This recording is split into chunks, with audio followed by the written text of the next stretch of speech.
palavras na reapresentação é o mesmo de quem não conseguia acreditar no que estava acontecendo naquele jogo. Ontem nós estávamos bem do lado do céu, hoje estamos quase que no inferno.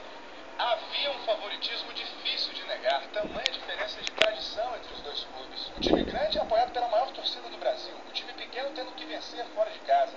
Tudo isso convidava o Flamengo para uma festa, que acabou cancelada no meio.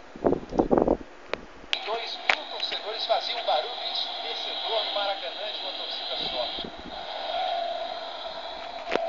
Mas a beleza rubro-negra estava só na arquibancada. O amigo ameaçou fazer tudo. O estado da pré foi grande. Conseguir ter equilíbrio como a nossa equipe teve durante o jogo, se manter dentro da estratégia, com essa personalidade para jogar.